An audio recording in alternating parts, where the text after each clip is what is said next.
Hello friends, my self doctor Om Prakash Patil. आज हम लोग एक मज़ेदार केस डिस्कस करने वाले हैं। दोस्तों, कुछ दिनों पहले हमारे पास एक 22 ईयर्स मेल पेशेंट आया था। उनकी चीफ कंप्लेंट्स गिडनेस थी। ठीक है दोस्तों, उन्होंने गिडनेस के लिए पेरिफेरल डॉक्टर्स को दिखाया था। वहाँ पे उनका डायग्नोसिस जो प्रोविजनल डायग्नोसिस हाइपरटेंशन करके उनको ट्रीटमेंट वगैरह दी थी, लेकिन इससे भी ज़्यादा सा पेशेंट को रिलीफ नहीं था। इसलिए पेशेंट हमारे पास आया था दोस्तों। ठीक है, वहाँ पे हम लोगों ने पेशेंट को प्रॉपर तरीके से एग्जामिनेशन वगैरह किए। दोस्तों, आप सभी लोगों को ये पता होना चाहिए कि गिडनेस के डिफरेंशियल डायग्नोसिस क्या क्या हो सकते हैं, कौन सी डिजीजेस में ये गिडनेस हो सकता है, तो उसको हम लोग लाइन ऑफ ट्रीटमेंट और उसकी तरफ से दे सकते हैं। ठीक है, सो गिडनेस के प्रोविजनल डायग्नोसिस कौन से हो सकते हैं। सबसे पहले ऐसे पेशेंट में ब्लड प्रेशर चेक करना है। इनकेस पेशेंट को हाइपरटेंशन वगैरह रहता है तो ऐसे पेशेंट में ये गिडनेस हो सकता है। समझो सिस्टोलिक बीपी 90 mmHg से कम है तो भी पेशेंट को गिडनेस वगैरह हो सकता है। ठीक है, दूसरा हो गया पेशेंट को समझो सीवीए के कुछ चांसेस वगैरह है क्या, ये भी देखना चाहिए। मतलब सेरेब्रोवास्कुलर कुछ एक्सीडेंट वगैरह है क्या, या फिर वहाँ पर आरटीए के कुछ हिस्ट्री वगैरह है क्या। इसी के साथ साथ पेशेंट को समझो वहाँ पे हेडेक वगैरह है क्या।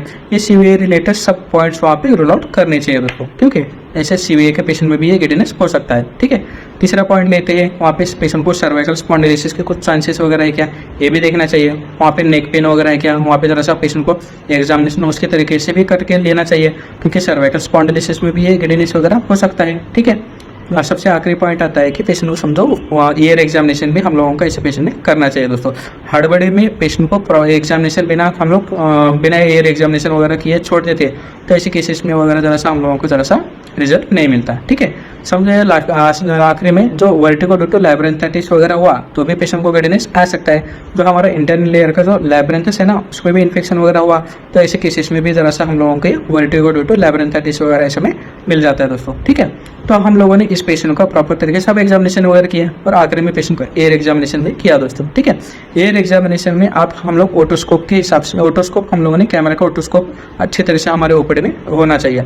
ये ओटोस्कोप वगैरह एग्जामिनेशन कैसे करते हैं ये हम लोग एक सीरीज में देखेंगे। ठीक है,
लेकिन यहाँ पे पेशेंट को हम लोगों ने एग्जामिनेशन कैसे किया आप देख लीजिए। ठीक है, वहाँ पे स्क्रीन पे आप देख रहे हो कि एग्जामिनेशन में पेशेंट को जो टिम्पेनिक जो एग्जामिनेशन में पेशेंट को जो है वैक्स है ना, एयर वैक्स जो पूरा इम्पैक्टेड एयर वैक्स है हमारे एयर में पेशेंट के। ठीक है, इसलिए पेशेंट को जो air conduction bone air conduction वगैरह प्रॉपर तरीके से नहीं हो रहा है। इसी केसेस में भी ये गिडनेस वगैरह हो सकता है दोस्तों यहाँ पे। ठीक है, ये इम्पैक्टेड एयर वैक्स अगर क्यों होता है, पेशेंट को समझो हिस्ट्री में पेशेंट कान में काड़ी वगैरह डालते हैं या फिर ईयरबड्स वगैरह डाल के क्लीन वगैरह करने की हिस्ट्री वगैरह रहती है, तो ऐसे पेशेंट में यहाँ पे इंजरी वगैरह की होने की वजह से कई बार इम्पैक्टेड वैक्स वगैरह हो सकता है। हाल ही में ऐसे बहुत सारे ऐसे पेशेंट हमारे पास आ रहे हैं दोस्तों। ठीक है, इसलिए हम लोगों को प्रॉपर तरीके से ईयर एग्जामिनेशन वगैरह करना आना चाहिए। तो हम लोगों ने उसका ईयर एग्जामिनेशन किया। ईयर एग्जामिनेशन के बाद में प्रॉपर डायग्नोसिस तो हो गया कि यहाँ पे पेशेंट को इम्पैक्टेड वैक्स के कारण ये वर्टिगो वगैरह हो रहा है। ठीक है, तो ऐसे पेशेंट में जरा सा लाइन ऑफ ट्रीटमेंट में हम लोगों को जो वैक्सीनिल ड्रॉप वगैरह आता है, ईयर वैक्स जो रहता है, ईयर वैक्स जरा सा वहाँ पे टर्पेंटाइन जो कंटेंट के है यहाँ पे ईयर ड्रॉप्स वगैरह हम लोग यूज़ कर सकते हैं। क्लियर वैक्स नाम से आता है, वैक्सीनिल नाम से आता है।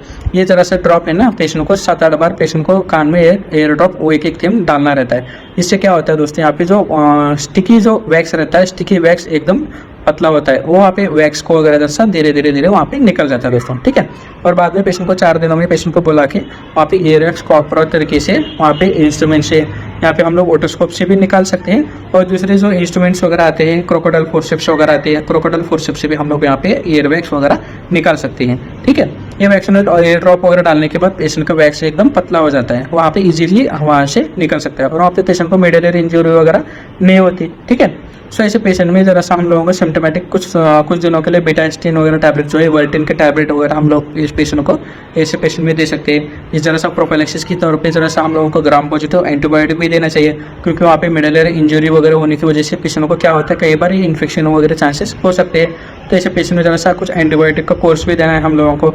इसी के साथ साथ कुछ जो आफ्टर रिमूवल ऑफ वैक्स वगैरह वहाँ पे जो ऑटोबायोटिक एयर ड्रॉप्स वगैरह आते हैं, वो एयर ड्रॉप वगैरह भी हम लोगों को पेशेंट को जो है यहाँ पे जैसा कॉटन में मिक्स करके हम लोग कान में पेशेंट के डाल के रख सकते हैं, क्योंकि वहाँ पे कुछ लोकल इंजरी ये सब चीज़ें वगैरह हुई तो लोकल ज़रा सा एनेस्थेटिक वहाँ पे लिग्नोकेन भी है ऑटोबायोटिक ड्रॉप में।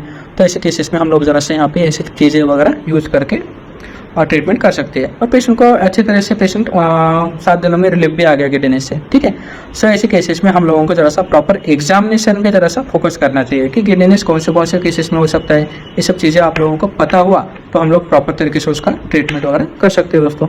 ठीक है, थैंक यू।